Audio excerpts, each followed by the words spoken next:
I'm Dr. Angie Stamm. And I'm Kaela McGuire. And this is Integrative Connections, a wellness community for pets and people. Welcome to Integrative Connections, a wellness podcast for pets and people. I am Kaela McGuire. And I'm Dr. Angie Stamm.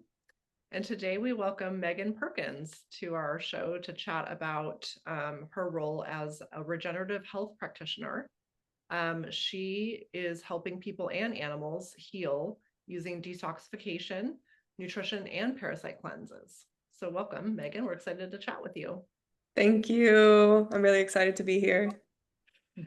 Tell us a little bit about your path as a regenerative health practitioner and how you got there and where you're at kind of currently with your career. Yeah, so I have been interested in nutrition and physical health for a really long time. I had my own health struggles in my teens and my early 20s with having my gallbladder removed and endometriosis. And my mom was diagnosed with an autoimmune disorder, rheumatoid arthritis, which made me even more interested. And my dog was diagnosed with an autoimmune disorder as well. So then I was just really digging into the research all on my own in my early 20s, trying to find the truth and figure out how to thrive. And so, of course, the beginning of that was starting to just cut out processed foods, understanding the impact that processed foods had on our bodies.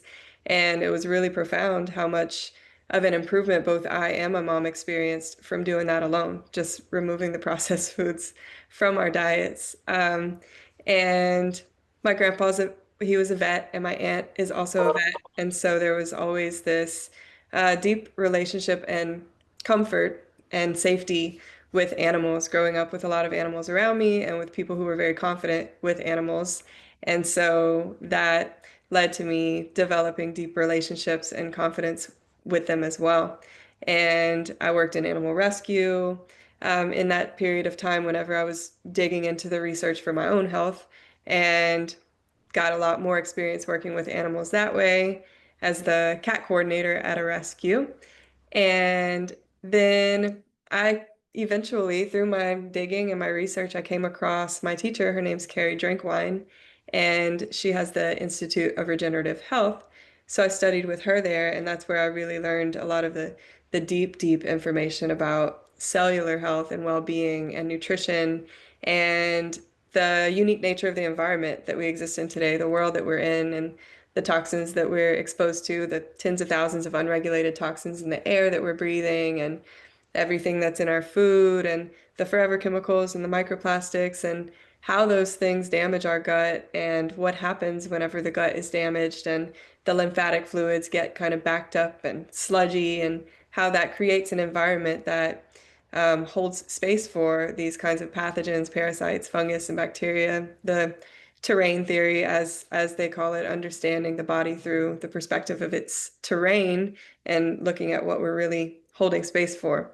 So that was how I kind of found that work, and I've been diving into it ever since I found it. That's great. Do you have any other mentors that have inspired you besides your grandfather and the Institute of Regenerative Health? I've really, really enjoyed Dr. Zach Bush's work. I've read and listened to a lot of his teachings and information. Also, Dr. Robert Morse, his information about food and the chemistry of food and the physiology of our bodies and different mammals, different species, and how they're built and designed. And also his knowledge about herbs. So those have been some really great teachers for me. Great. And what would you say kind of your ultimate goal as a practitioner is going? Like what do you see yourself in the future? My greatest goal and intention always is to show up and be of service in whichever ways is being presented to me in the moment. And I always aim to provide as much information as possible so that people have that sovereignty, so that they can step into that sovereignty and that confidence with themselves, so that when their body's giving them signals, they understand what those signals mean, and they understand how to communicate and listen to the body. They understand the interaction, the relationship with their environments. And, animals, they're little mammals too. So learning to understand and develop confidence with them as well, and just getting back to the basics of eating real food and feeding our loved ones real food and encouraging people to take their sovereignty back in that one really small but really important first step way, and start walking that path and that journey. So my path is one of like deep sovereignty, and we can get into later like the story about my dog and how that was a really big initiation for me of taking her home from the vet and making my own choices with her life, which ultimately saved her life. um, and you know really learning through our own path and our own walk how to trust in ourselves and in the information and the sovereignty that each of us is called to. Absolutely. I definitely want to hear that story. Really quick though, a question about your private practice. What is the most common like aha moment that you see with your clients? What's something that you share that you see land most frequently? Mm, probably, just like a basic understanding of the energetics of food. So whenever we start really looking at ourselves as a species walking on this planet, and we look to nature for information for how things naturally unfold around us, how animals interact with food and stuff like that, what we see as very like extreme, like for example cutting out processed food, which is like a large portion of many people's diets. This might seem extreme, but when you look in nature, like all of these animals are eating like mono meals, which is like kind of one of the most extreme things for us, but they're eating one thing at a time. And so they're digesting well and they're absorbing well. Sometimes the same diet for years, right? Right, exactly. And so their digestive systems are not overburdened and overwhelmed. And whenever you're putting into your body, 12 different ingredients at one time, all different types of foods. They've been cooked, they've been coated in oil and all these things. And just that recognition, like that things have become so complex and we've become addicted to that too. And to the cortisol that spikes in us whenever our body is struggling to digest, the addiction to that hormone shift, like all of it plays a really major part. And so whenever we just start to simplify, like recognizing like, oh my gosh, like I'm not waking up with a pounding heart anymore. And like my energy's stable and my mood is stable. And it's like so much of our energy is just going to try to work out this super crazy complex digestion that we're forcing our bodies to do every day. Absolutely. Earlier this year, I transitioned to a whole foods diet and I've cut out virtually all processed food for the most part.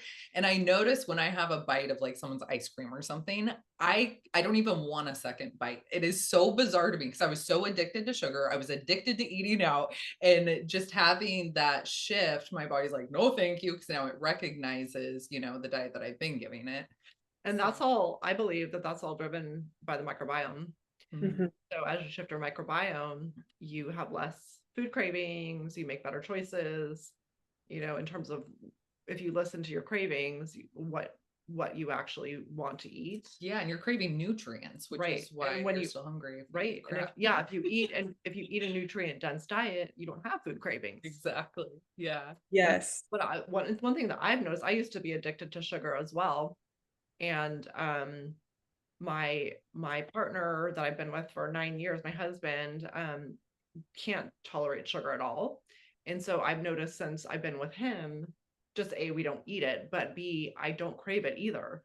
And I think they say that like your partner, you end up sharing a microbiome. So I wonder if, I haven't looked at it because I haven't done any microbiome testing, but I wonder if part of that is I've sort of shared some of his microbiome and then I don't have sugar cravings. Isn't that crazy? I don't know how much that.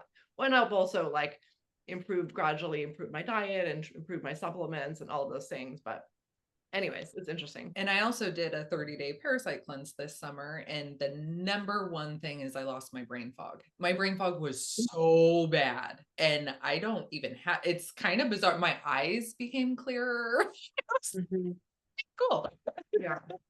Mm-hmm. Animals have cravings too. So I have a lot of pet owners that say, oh my gosh, my dog is constantly hungry. They're never satiated. And a lot Mm-hmm. of them are on kibble. So they're getting insulin surges and blood sugar spikes every time they eat. And then Mm-hmm. it's getting back into that loop of hunger craving, right? Mm-hmm. So same thing for people. So getting them onto lower carb fresh diets, they tend to have less food cravings as well. Mm-hmm. Adequate high quality fat, all of those things. Mm-hmm. So I'm kind of curious, what do you do to support yourself and your pets in terms of, just general overview of what you feed yourself and your pets, and what kind of basic supplements you tend to do? Mm-hmm. Yeah. So for myself, I'm plant-based and I don't require that, everyone who works with me eats that way, but what we do is make sure that everyone's getting whole foods and making sure that everyone's getting their proper nourishment. But for myself personally, I'm plant-based and like high raw to make sure, we're getting a lot of living food and raw living enzymes in the diet because that's something too that a lot of people are and animals are deficient in is the enzymes that we should be receiving from the living food. And so I eat a lot of fruit and a lot of vegetables, and I do supplement a micronutrient shake every day. And it's all food-based. Everything I work with is food-based. So stuff that's grown in regenerative soil, soil that's been rotated, crops that are rotated, plants that are grown until they're completely ripe, like really treated the proper way, grown in living soil, because over 99% of the farming soil today is depleted due to the industrial farming revolution. And so even the organic farms today, they're still not regenerating and rotating. They're still having to use those organic fertilizers and things like that because we're still not in complete right relation with the land. And so I supplement micronutrients that way in a shake from food-based micronutrients, and then minerals as well, fulvic and humic from a really good source, rainforest, digested by the earth over millions of years, which also acts as a binder while acting as a mineral supplement. It's also gently binding things. So those heavy metals and chemicals in our body, it's helping to eliminate that out. Um, I use another binder kind of on and off of zeolites to help capture more of those heavy metals and chemicals. Just even though I try to live a really clean life, but the environment that we exist in, understanding will always be kind of crossing these toxins that are leading to oxidative stress in the cells, which is leading to our aging and disease and stuff like that. So just kind of keeping that flowing and fluid. So I keep the waters flowing with my diet. I make sure that my diet's really well hydrating and not mucus encouraging. And then I make sure that I'm really nourished and mineral rich and we're binding really well. And so those are like the foundations. And then I'll do occasional parasite cleanses now that I've been through like some deep work, there was a point in time where I did like 4 months straight of just like really going deep into cleansing work. Now it's more like I live a life that maintains this kind of terrain and we can do a parasite cleanse, over the full moon here and there. But living in a more like maintenance state is really nice at this point. And then for them, my cats, I have two cats, they eat raw. They eat a raw cat blend that I get from a company in Texas. It's a small company. And we also have a lot of like other little things like freeze-dried chicken hearts and freeze-dried lung and liver and some different things like that that I give them as well. And I also give them fulvic and humic. Good. I also give them occasional zeolites. I also give them a chlorella blend with, it's got something called biomedic in it, which helps to bind the tight junctions of the gut and remove glyphosate from the gut. So those are the main things. And of course, clean water. Yeah. Yeah. Water quality is huge too. Do you do traditional antiparasitics for the cats? Because I know you live in Alabama where there's a lot of heartworm and other parasites for the animals too. I'm in Louisiana, but the same kind of, yeah, same Yeah. kind of thing. They I still give them small bits of revolution. Okay. Um, They're um, cities. huh? They're outdoor, indoor and outdoor. They're indoor right now. But we just moved into the new house that we're in now. But before we were living with my roommate, and we had some an outdoor cat coming in and out. So they were getting fleas and stuff. And heartworms are so much less common for cats that I've thought about like removing the preventative and really just continuing to fortify their microbiome really strong and trusting in that. Um, they don't Especially get. for indoor cats, right? I mean, probably, Mhm. yeah. Right. Yeah, now that we're here, it's not an issue because they're in here. There's no cats going in and out. And yeah, for their parasite cleansing, I have some products from Vitality Science. It's a holistic vet website, and they've got some like clay supplements and stuff like that and some herbal tinctures that I've given them a few rounds of, and that's pretty easy. I add that to their food, but I have been trying to dig deeper into more of like the herbs that we work with for people, and um, starting to figure that out and maybe getting them on a cycle with me, like perhaps every 4 to 6 months, we do a little something all together in the home. Nice. When I come back next life, I want to be your cat.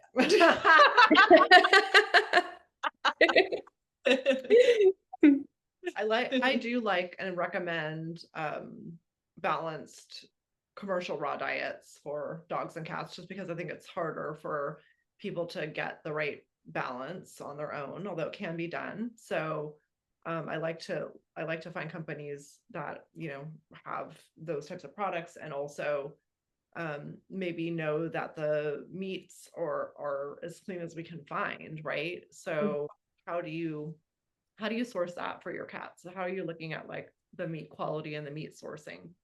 hmm Sadie Select is a brand that I like a local brand and some people that I met at the farmers market. And that was like the first thing I ever came across. And I just started working with them because I really connected with them and really appreciated their vibe. And financially, it was workable for me at the time whenever I needed something that was affordable. But I have been wanting to look more into the sourcing just to make sure that we're getting the highest quality possible. It's hard, yeah. Yeah. hmm I guess it's not so much of an issue for you being plant-based but for people who eat meat, obviously that's a big issue. Where do you source your produce? You said you're trying to do regenerative soil, so just working with the local farmers. Yes. So we do have, for people that eat meat in this area, there's a regenerative farmer that they can get meat from, which is really nice at the farmer's market. I think there's a couple of them. And then for produce, we have a pretty good produce supplier at the farmers market as well, which is really super nice. And also we have a natural grocers, which natural grocers only carries 100% organic produce and none of their produce is coated with appeal stuff. So they have that like commitment. So that's really nice. Those are probably the two that I dance with the most. And that's why I drink the micronutrient shakes, right? Because my farmer that I go to is just organic. It's still not regenerative. There's one regenerative farmer and he has a little bit. Like I'll get some radishes from him and some carrots and maybe some kale, but um filling my entire diet, I'm gonna have to get land and start growing all my food eventually. Goals. Yeah. We can totally do this. Absolutely. Yeah. But I think of the things you mentioned and like from a practical standpoint, for pet owners, probably just the one supplement that I'm in alignment with you on is the adding of the humic and fulvic, right? Because it's going to help to remedy the glyphosate toxicity that's pervasive in the soil, even in organic soil, and of course the metals that are pervasive in the environment from various sources, right? hmm I mean, they're not such an affordable thing to utilize that both people and their animals can take in the home. You can just have one humic fulvic supplement and then everyone can take it, right? Right. That's Yeah. I try to keep things as practical as I can and cost, affordable as I can. I can sell people all the supplements in the world, but if they're not eating the clean diet and they're not, filtering out some of the toxins and binding some of the toxins, then I'm just swimming an uphill battle. So I think fulvic and humic is a really great solution for both of those goals, right? For affordability, and then just looking at the big sort of threats to our food supply. Yeah. So that's interesting. You mentioned that you just launched an online program. Kind of walk us through the basic outline of kind of what that looks like and maybe some simple steps or tips that our listeners can start with for their own health. Yeah, absolutely. So my program that I just launched, we're actually, the first group is in week 10 out of 12 right now. So we're pretty deep in there. And then the next group starts February 1st. And so the way that we do it is I do assess each individual. So it's not a one size fits all kind of thing. And I provide some supplemental suggestions based on them and their history and what they're currently reporting and what their goals are and what their budget is and everything. So we kind of come up with a personal plan and then get everyone into a group space, which is really nice to have that communal support where people can share their wins and share their struggles and lift each other up and celebrate each other and, hold hands together as we go through this transformation into deeper levels of self-responsibility and sovereignty. And so in the program, we go through every week I teach and then they build. And so we're starting with education about the food systems and the farming systems and the soil and the water. And then we shift from education about food and the biology and the chemistry of the human body and the digestive tract and how, what it looks like, what kind of symptoms arise whenever things start to break down, how to kind of turn that ship around and start to revive ourselves. And then we talk about water and we talk about light and, the sunlight and also the artificial light that we're exposed to. And then we move into some of the more like spiritual aspects of this work because it is that. And as you go through that journey and the emotions start to arise, we do the emotional work to kind of feel through the things that were suppressed before. And we do the deep digging. And so we go through all of that together and it's such a beautiful journey. I do have a gut guide. Maybe you can, it's a free guide that I've shared, so you can put it in the bio and people can grab it if they want, that I made. And it's a really, really great place to start for someone who wants to start healing their gut. And it has information about, a lot of information about the physiology of the human body and the chemistry of food and how different things impact us and proper food combining and how to start making those subtle shifts and changes. So maybe we could provide that and that can. There would be some crossover information there with animals. Do you think that guide is somewhat applicable to how we feed animals? I would say so in that it provides information about the impact of food and how, like, the impact of processed food and what those kind of symptoms look like in us whenever we start to become bogged down by the things that we've consumed. So a lot of that intersects with them as well. Sure. You've got a dog or cat with itchy skin or lipomas or dull fur or digestive sensitivities, right? Then that would all be somewhat applicable as well, I'm sure. Yeah, absolutely. Great. What's the story about your dog being your initiator onto your So yeah, my dog Stevie was bitten by a water moccasin 3 times, like in one go.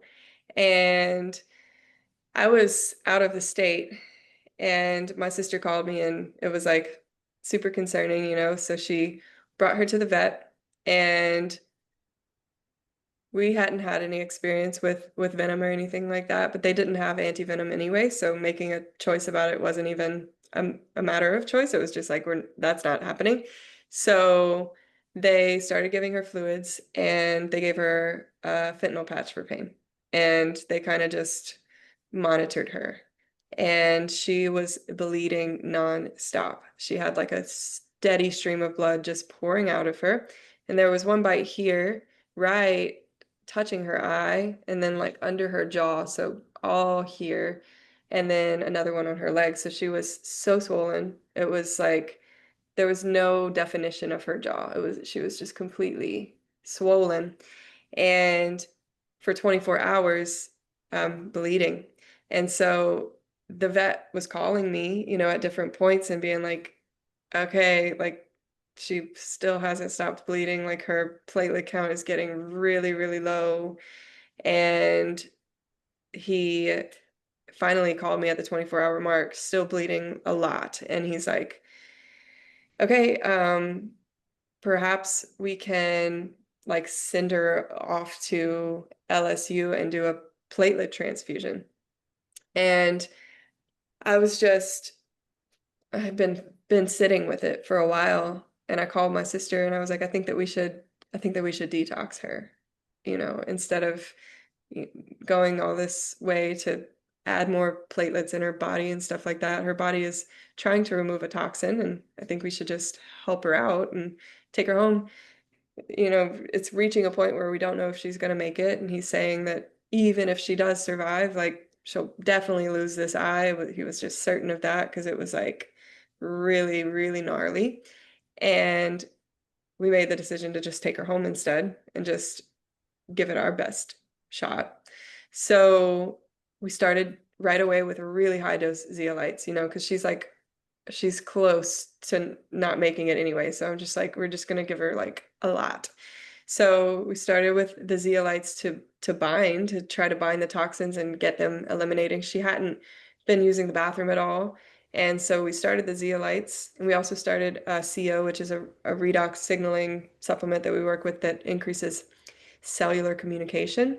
So helps the cells to know like what's going on. And we actually were like giving it to her orally, but also putting it directly on the location.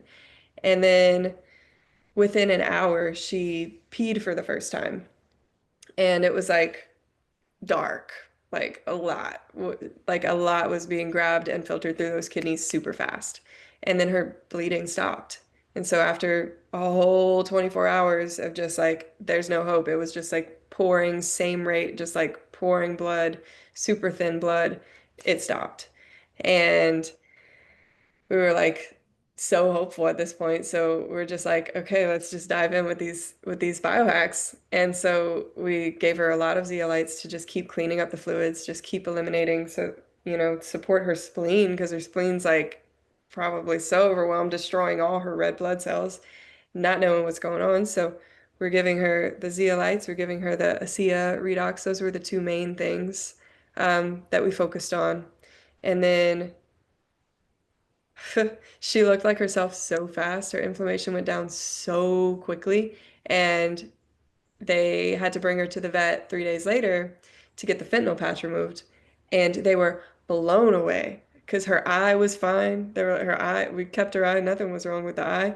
And she looked like herself, and they were just like, this is not the regular, you know, progression of this kind of thing. This is not normal. And yeah, that was definitely an initiation for me to just call my sister and be like, are you okay with this? Like, are you okay with instead of us following the direction, like us trying something else? And like, if she passes at home with y'all where she feels comfortable and safe. Like, are you guys okay with trying this instead? And I was feeling, you know, pretty trusting in my own knowledge, and them trusting in me too was enough for me to just be like, all right, let's try. So that was that was definitely an initiation for me. You still with us? She is. Oh, I love that. That's so great. That's so great. How long ago was that? That was 3 years ago. Oh, Mm-hmm. Would you do And anything differently now? what? Would you do anything differently now with the knowledge that you have? Um, Probably. I know that nanosilver, if you have access to it, can help with the venom, can help um it like grab onto it and eliminate it from the body. I didn't have nanosilver, but if I did, I would definitely give her a like giant dose of nanosilver immediately. Okay, Mhm. but that's good to know. And I imagine that I think that binders in general are really underutilized in veterinary medicines. Certainly, we use activated charcoal for poisonings and things. That's a very standard Western treatment, but I wouldn't have thought of zeolites, as an option as well. So that's great. Yeah. Mhm. And did she give you acknowledgement like she knew that you saved her life? Yes, because this dog is she was 9 years old. I've never been able to trim her nails. It's been like such a challenging thing. And, um, we've tried all the ways that you would try to trim a dog's nails. And ultimately she just has to go get hooked to the thing and like they've got to hold her down and kind of do it. And I was like, maybe she'll let me trim her nails after all this. And she did. She let me trim all her nails. I like got there and I pulled out the thing and I was like, all right. And I grabbed her little paw and usually just holding her paw, she's like, nope. And she let me and it was a big moment for us. It was like our consciousness, connecting and having this kind of acknowledgement. It was cool. So I think just having the intention of healing, having her in your home and like, having that intention of healing her is a big part of what happened too, right? Because They know. in the vet office, it's all about fear and unknown and we don't know and right. And then you have her home and you're like, okay, you're not attached to the outcome, but you have an intention. And I think goes a long way with healing as well. Absolutely. Yeah. Um, can you tell me expand a little bit about your opinions on water quality and how to best remedy that for most people? Mm-hmm. Yeah, so I have access to like a tapped spring in a national forest. It's a couple hours north of where I live. So I drive there to get my water that I drink and that they drink. But I recently, actually this morning, also installed a filtration system on my sink just to have access to that too. And what I went with was reverse osmosis with remineralization over real rocks, and then with restructuring, kind of like turning the water in a spiral manner, the way that it's meant to move. And yeah, I think at the point that tap water gets to and everything that's inside of it, reverse osmosis is just, although it kind of destroys the structure of the water, it's kind of almost just a necessity in order to get everything out that we need to get out of it, and then to add those minerals back in and try to restructure it and put that intention for proper water structure back. So that's a really good. And then if it's so spring water or reverse osmosis with a proper system with remineralization and restructuring, or like something more affordable could be like to get an at-home distiller and distill and then make sure that water is remineralized, because distilled water is gonna like it's water is it carries things, so it's gonna act as a solvent, because yeah, you never want to drink empty water without minerals. I know and then like, so if you're on a well, it's a little bit different, right? Then Mhm. still, I mean, because we're on a well and we have a lot of hard water, so then we just do a whole house water softener. Mhm. But I think if you're on city water, definitely the RO system is the best to do. So maybe you can share with us and we'll link the system that you're using. That'd be Yeah, important to know. absolutely. I think that's a huge thing that gets overlooked for pets, especially, is the Mhm. water quality. Yeah, yeah. Yeah, definitely. When people reach out to me about animals, that's like the first thing, if they're in a crisis with their pet. I'm like, what are you feeding them and giving them like for water? Like, let's just like make sure that's covered, right? But before we start talking about anything else, and really important. Um, You spoke a lot about environmental toxins, and I want to know how you combat Wi-Fi, EMFs. Like, we all have a phone in our hands. Like, what are the best kind of rules of thumb that you can give us to minimize that exposure to the best of our ability? Yeah, so I do turn my Wi-Fi off anytime I'm not using it, especially definitely at night and then during the day too, if I can, if I'm not using it. And yeah, I've tried to dig into this. I've read that shungite kind of helps with that, breaking up that signal or harmonizing that signal. And then the main thing really is to like be as antioxidant as possible because this these frequencies are causing oxidative stress in our cells, and oxidative stress is what's at the root of disease and degeneration. And so that's happening at the atomic level, right? You have an atom that has a balanced amount of electrons and protons, and then whenever we experience oxidative stress and we produce these negative reactive oxygen species, um, it's basically just an atom that doesn't have enough electrons. So if you think about it in terms of frequency, it's a frequency of lack, it's a frequency of there's not enough. And the atom steals electrons from the nearby atom. And so then causing this state of disharmony and lack to cascade through the being. And those are the impacts of the chemicals that we're exposed to, the electromagnetic frequencies that are disharmonious that we're exposed to. So producing negative reactive oxygen species is a normal thing. It's something that happens when we exercise and that happens when we're emotionally stressed or physically stressed, but the degree to which we produce them today is way higher than it should be. This is why we have these exponentially increasing rates of disease and why we're aging faster than we should. I think the idea of how quickly we should. Anxious, right? Mhm. Right? Yes. Animals are more anxious. Yes. Pets are more anxious. And whether Mhm.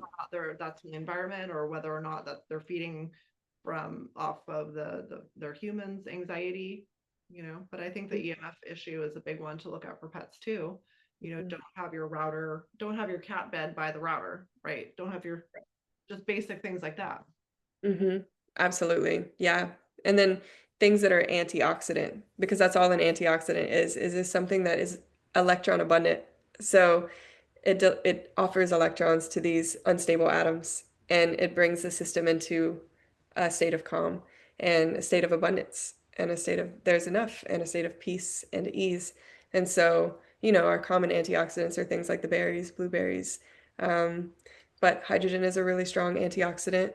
So that's a really good tool, molecular hydrogen. There are some systems that add molecular hydrogen to the water, but hydrogen travels so quickly that you would literally, for them to take in hydrogen, you'd have to put it in the bowl and they'd have to drink it immediately. That would work with a dog, but cats not so much. But antioxidants. I suppose you could like add hydrogen water as a topper to pet food, for example, a little bit of it, right? Yes, Way. mm-hmm. Yeah. That is a good point. Yeah. What's your favorite, besides like blueberries are going to be a good whole food source, and those are certainly safe for dogs. And cats may or may not eat them. What about supplement wise? What would be your top antioxidant supplement? Mm-hmm. I really like the one that I mentioned, the green one that they take. Okay. Yeah, it's called Epigenius Cats, um, from Purium. I was going to say, is that Purium? Yeah. Mhm, Nice. mhm, Nice. mhm. What about, can we delve a little bit deeper into the parasite protocols and cleansing that you like to do? Yeah, absolutely. So whenever like in the 12-week programs, for example, I do take it slow because most of us have been existing in these toxic environments for so long. And it's really just, if you look at it as an analogy of a body of water, our lymphatic fluids when they're flowing well, it's like a river, a fluid river. But whenever they're getting stagnated, the kidneys aren't filtering really well. Maybe the body's pushing out through the skin. We're having fungus or eczema, psoriasis, acne start to arise. Really different signs like dandruff or hair loss. Different signs on the outside of the body that there's stagnation happening inside. Um, that you look at that as like a stagnant body of water where then it holds space, it's a proper terrain for these kinds of pathogens to begin to grow. And the most important thing, first and foremost, is to get that river flowing before we ever begin to start to take herbs to eliminate pathogens. First, we're going to get the river flowing so that we're not an environment for that anymore.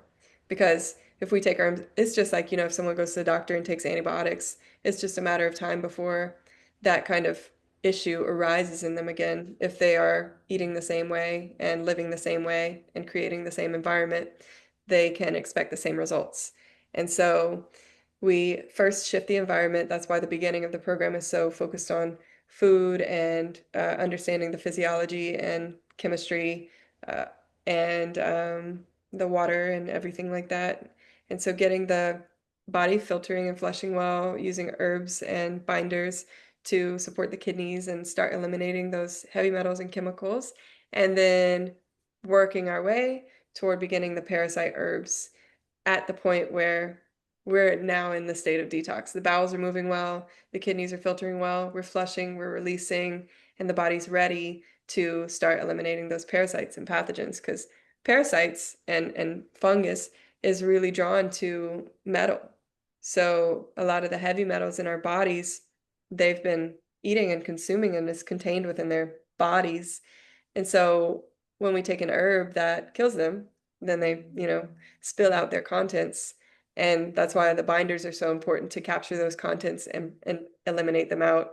And another thing is, if someone, tries to do like a 10-day parasite cleanse or whatever with no preparation and not really understanding the gravity of this and the lifetime of things that have accumulated in the body, that's whenever you experience a Herx reaction, whenever the body kind of erupts and have really negative reactions to taking those herbs because now all these contents are spilling out, but the waters are still stagnant and it has nowhere to go. So the body's going to try to push it out the skin or just get it out. Maybe we're having diarrhea or something really uncomfortable and extreme, which to a degree, right? In detox, we can expect that, but we try to find the perfect middle space with all that. Got it. So basically lymphatic drainage first, and then lots of binders while you're doing the actual parasite cleansing, right? Yes. And what's the deal with the full moon? What? They're most active during the full moon, or what's the strategy behind that? Yes, they are most active during the full moon. Um, yeah, they come out to breed and feed around the full moon. So Yeah. a couple days before the full moon, if you were to do one, already prepped, or do you start on the full moon? Or because you mentioned that you do them on every few full moons. Yes. So you start a few days before the full moon, and then you get over the full moon, you're still doing it, and then a few days after as well. Okay. Yeah. And they lay eggs when they're dying, for the preservation of their species. So it is good to do at least 2 rounds whenever going through something like that. And that's kind of what we do with traditional deworming protocols too with pets. Yeah. And I don't think necessarily that the traditional dewormers are that harmful. Like certain ones, ivermectin or fenbendazole, for example, are generally quite safe and actually have been shown to have anti-tumor properties as well. So, but you use all herbals with your human protocols, correct? You don't use any traditional deworming medications, correct? Right. Yeah, I use all herbal. Yeah, nice. What would you have in a survival kit for both pets and people? Like, what are the few ingredients that everybody listening to this should go buy and have on hand? Definitely fulvic and humic. So fulvic is smaller than the size of a cell, and it is able to enter and penetrate the cell, and it carries up to 60 times its own weight. So it increases your absorption massively by carrying your nourishment into your cells. And then it also grabs that cellular waste and the toxins that have made their way into the cell and pulls it out of your cell. And then humic is much larger than the cell. So humic grabs that waste and then is eliminated out. It goes out through the kidneys, but it also goes out through the sweat and through your skin, through all your different elimination pathways. It eliminates through the breath. So fulvic and humic it's a great mineral and micronutrient supplement because, like I said, it's the rainforest digested over millions of years. And so that would be the number one thing, being something that is so complete, a mineral, micronutrient, and binder. With the information, on the more spiritual side, like the information of millions of years of living and dying and digesting and transforming, coming back through us to inform us of what's to come as we evolve as a species on this planet. So that would be number one. G, like a form of it, or is it just another word for it? Is what? Sheila G. Sheila G. So Shilajit is similar, very similar. So the way that they are formed is a little different. Shilajit is through the tectonics, so there's more heat involved as the plates come together and form these mountains, and the forest is pressurized that way. So it is also a digested forest, but through the pressure. So through that, regular fulvic and humic from the slow breakdown process has some things that Shilajit doesn't, and then Shilajit has some things that regular fulvic and humic doesn't. And so one thing is that Shilajit is a much more precious resource, and making sure, if using Shilajit, that it's from a really, really reputable, well-tested source, just like with fulvic and humic. I take a little tablet every morning and I notice clarity and energy almost instantly. Mm-hmm. Mm-hmm. Very cool. Yeah. Okay, what else? So fulvic and humic for minerals, and then nano silver is such a great thing to have if there's like a serious bacterial thing or infection that arises. Just to have nano silver on hand is a major one. I have a lot stocked, and I kind of have that kind of medicine cabinet, for whenever my friends need some support with things. So the fulvic and humic and the nano silver, and then I would also recommend starting to acquire knowledge of the local herbs surrounding us, because we have so many medicinal herbs that can support lymphatic drainage and are antibacterial, antifungal, support the kidneys, support the liver. We've got like cleavers for the lymphatic system out there. We've got burdock for the liver out there. We've got nettles for the kidneys out there. And so then if you would just stock a bunch of vodka and have knowledge of the herbs in your area, then you would really have knowledge of all the medicine you need in order to make the tinctures and really just go for a very, very long time having that support. So, medicinally, herbal knowledge, which is really easy, if you go online and you're like, I'm in this region of the world, what are local medicinal herbs that grow here? Like, we can educate ourselves. There's so much information at our fingertips. Especially with AI right now. Like it Yeah. or not, like you could have a whole list with that one question. And all of those things are very affordable, right? Or free, right? Wild crafting herbs is free. Humic fulvic is very inexpensive, and I imagine nano silver is not terribly expensive either, right? Mhm. Is nano silver the same as colloidal silver? It's a bit different, like in the size of it. The nanoparticles are sized specifically and coated with silver oxide so that it can bind to, there's like a very specific size for it to bind to the bacteria, or to bind to the space in the parasite where it attaches to us. But both in a pinch would be very supportive. And silver can be used topically for wound care as well, right? Yes. That's nice. And Yeah, it's we use silver. really, really good. I do. I have colloidal silver at my practice for as one of our topical antiseptics that we use, which is nice. If That's awesome. If the animals lick it, you don't have to worry. So that's nice. Yeah. I guess maybe to wrap up, what would you give your top 3 tips? What would your top 3 tips for wellness for people be? Just in general. Yeah.